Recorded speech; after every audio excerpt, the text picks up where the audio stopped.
Good morning. My name is Tim from Plugged Into Leadership, your outlet for leadership success. Today we are talking about how to make small talk not so much of a drag. So grab your mugs. Here we go. I got my Ratio Christie mug with my tea in it this morning. Thank you, Alicia, for sending me a Ratio Christie mug. I really appreciate it.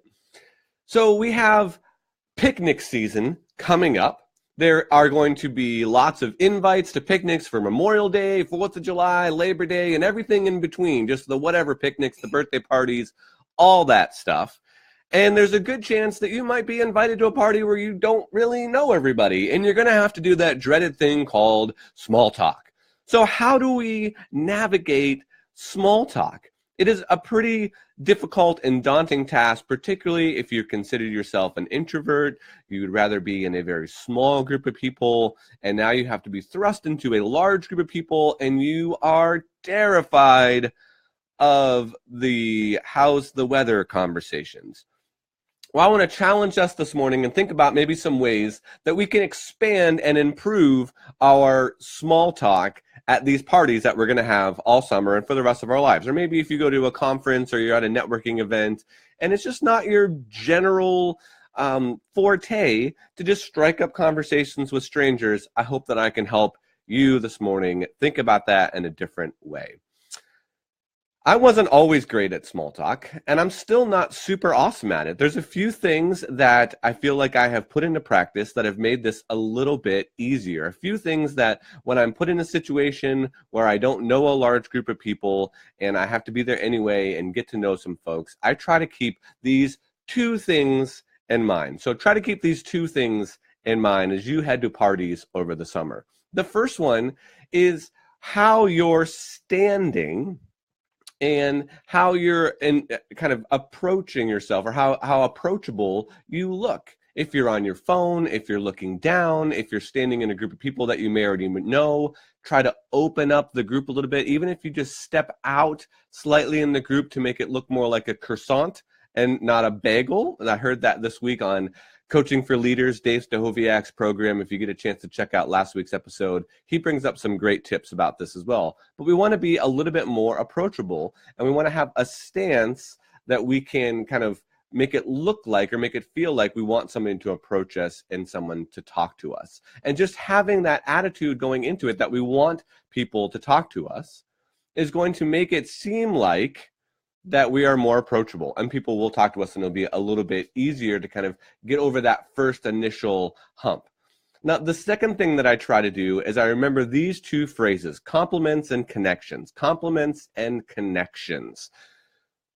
One of the things that everybody likes is a compliment, and make it a genuine compliment, not a backhanded kind of sarcastic compliment, but hey, I really like your shirt, or that is a fantastic pair of shoes that you have on. Something that is genuine, that you can compliment somebody. So if you're walking up to somebody, and I know guys, this is a little bit different, but you can, like, hey man, those hot dogs look really great on the grill, or whatever. Just find something simple and easy that you can throw at a simple compliment, and that will help break the ice a little bit. I'm sure you can find something nice to say about somebody or something that isn't like, oh, that's a nice shirt you got on there.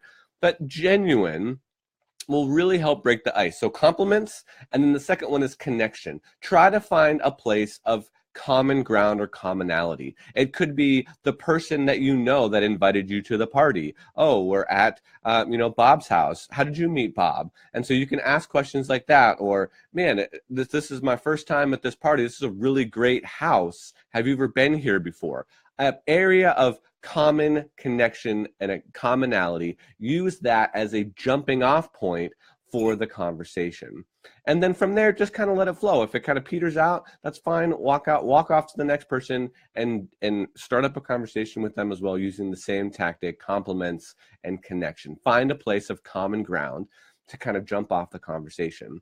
Lastly, this isn't something that I'll probably talk a little bit about this in a future video, but there's this acronym called FORM or FROM that you can use, and it just gives you a really helpful way of some subject matters that you can ask somebody about: family, recreation, like what do you do in your free time, occupation, and what's your mission or your motive, the things that you really drive you, the things that you really love to do. And so those are just some questions that you can ask somebody.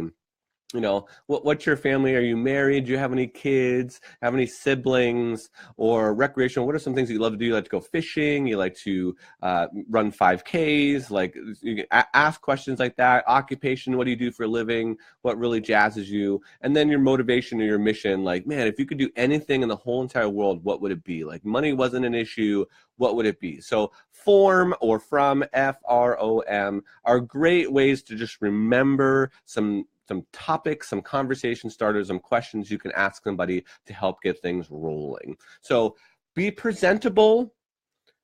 Remember, compliment and connections. And if you need some questions to jump off, form. All right, that's it for today. Our weekly resource winner, Callie Orr. Thank you so much, Callie, for sharing the Tea with Tim videos this week. You have been chosen as our weekly resource winner. I will reach out to you. I'm offering a 1-month free subscription to Andy Kerr's new adventure called Proximity. That's going to be awesome. So even if you're not in Erie, you can check that out online and be part of his community online and check out those videos.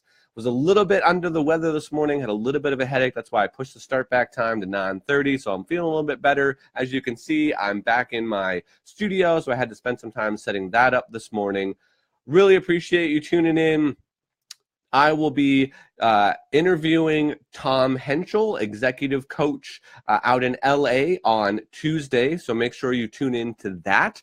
I will also be talking to the guys from The Axe Solutions, Terry and Charles, on Thursday. So make sure you tune in for that, and trying something a little bit different Monday, Wednesday, and Friday for Tea with Tim. I hope you can join us for all of those episodes. You can find them on YouTube, or you can check them out on the podcast. That's it for me today. I hope you had a fantastic week. Looking forward to interacting with you next week. All right, take care. We'll see you tomorrow, or see you on Monday.